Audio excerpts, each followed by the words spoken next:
Susigrąžink energiją į dabarties momentą. Laikas – tai jėga, kuri padeda kūrėjui valdyti materiją. Žmogaus protui patogu suvokti laiką kaip įvykių srautą, judantį iš praeities per dabartį į ateitį. Mes suvokiame laiką dėka įvykių, kurie rutuliuojasi aplink mus ir mumyse. Jūs taip pat galite įsivaizduoti savo gyvenimo liniją tame taške, kuriame dabar esate.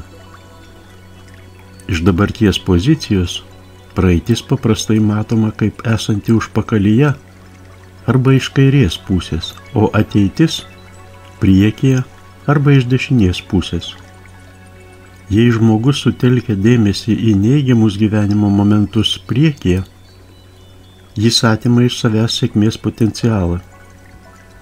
Gyvenimo momentus praeityje, jis atima iš savęs sėkmės potencialą. Be to ir dabartis ir ateitis formuosis tokia pati. Bet jei praeities negatyvą performuosi į pozityvą, tai ir dabartis bei ateitis prisipildys tokių pačių emocijų. Jei nori kitokios ateities, daryk ką nors kitaip dabartyje. Pavyzdžiui, pakeisk savo požiūrį į praeities įvykius, žmones, atsitikimus, savo elgseną.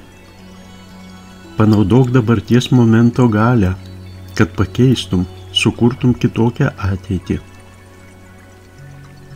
Kad panaudotume dabarties momento galią ir harmonizuotume save su gyvenimo srautu, reikia suvokti, kaip mes iškrentame iš dabarties ir prilimpame prie praeities arba ateities. Taip su mumis atsitinka gana dažnai.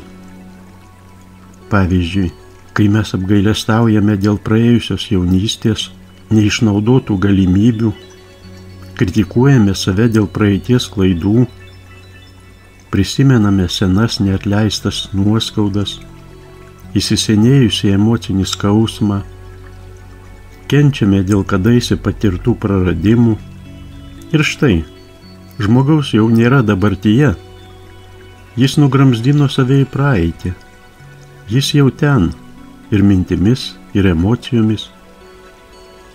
Energija traukiasi iš dabartinio gyvenimo. Ir kuo stipresni praeities išgyvenimai, tuo didesni energijos nuostoliai.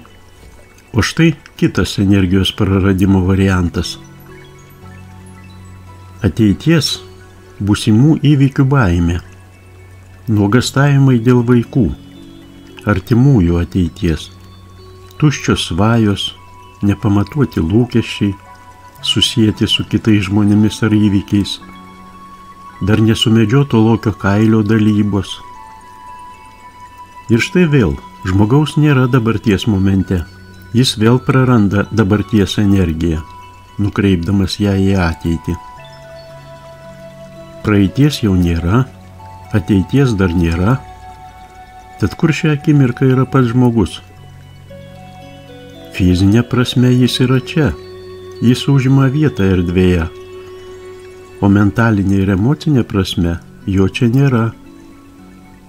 Energija, atėjusi dabar, kad būtų realizuota šiandieninė gyvenimo programa, nuteka į praeitį ir maitina įsisenėjusius skaudulius, pretenzijas, žaizdas arba permetama į ateitį, malšinti ateities baimės, maitinti bergždžius lūkesčius, kurti keršto planus ir panašiai. O dabarčiai, kasdieniniams darbams energijos pritrūksta.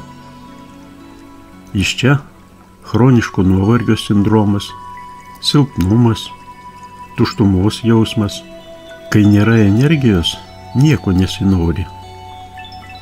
Jei tokio pobūdžio energijos nuostoliai patiriami dažnai, ateina ligos. Netinkama kryptimi orientuota energija blokuoja energijos centrus, ardo kūną. Tokiais atvejais laiko galia reiškiasi griaunamuoju poveikiu. Kur šią akimirką nukreiptas mūsų dėmesys, ten teka ir gyvenimo energija, skirta realizuoti dabarties planams. Bet realizuotis gali tik tai, kas jau pasireiškia, minčių pavidalu ir gavo emocinį pastiprinimą. Visos padrikos, neryškios mintis, pavyzdžiui, ir pats nežinau, ko noriu, arba ko čia dabar imtis, visiškai sustabdo kuriamosios energijos srautą. Panašų poveikį daro ir tokie pasakymai. Viskas mirtinai nusibodo. Siaubingas oras. Kaip man visi įkyrėjo. Tokios mintis atspindi nenorą gyventi, priimti pasaulį. Todėl jos suaktyvina mirties hormonus. Nenuostabu, kad tokios mintis prišaukia senėjimą ir ligas. Gyvenimo meistrai sąmoningai formuoja tokias mintis, kurios kurtų norimus įvykius bei aplinkybės. Nuolat būdami čia ir dabar pozicijoje, jie net miegodami geba nukreipti energiją iš anksto numatyto tikslo link.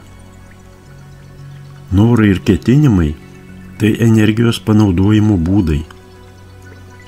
Jei nežinote, ko norite, tai skirkite kiekvieną savo veiksmą, kiekvieną gyvenimo žingsnį šviesai, Dievui. Tada energija jums rezonuoti su dieviškuoju lygmeniu ir jums tekėti teisinga kryptimi.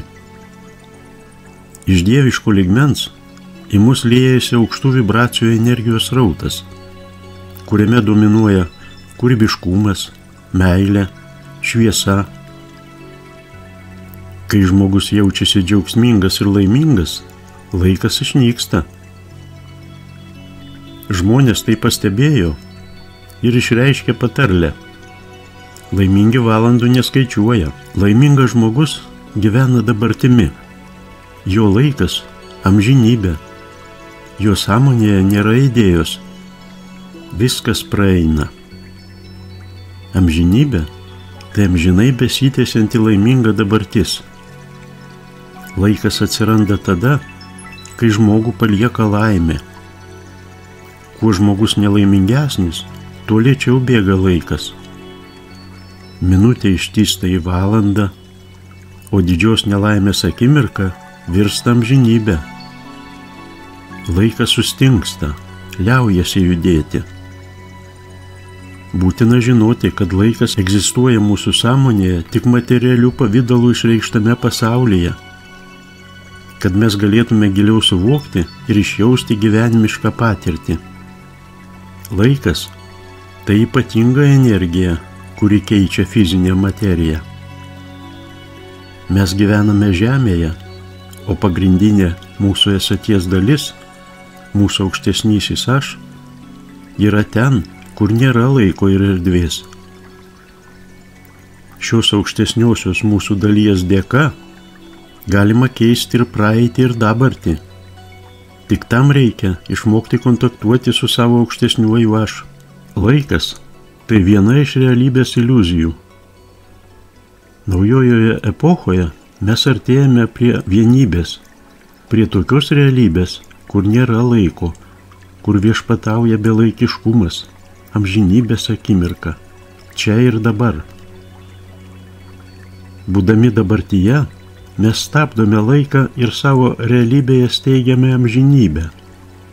Taigi, kiekvienas žodis, veiksmas, jausmas prisipildo gilesnio įsisąmoninimo. Tai naujas dvasinės meistrystės lygmuo.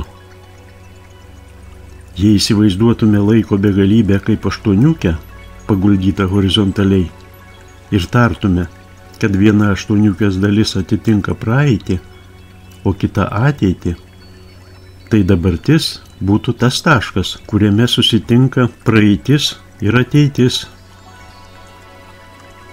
Dabartis yra akimirka, momentas, ir kaip tik šiame momente reikia išmokti gyventi. Būtent šiame momente ir gyvena didieji gyvenimo meistrai.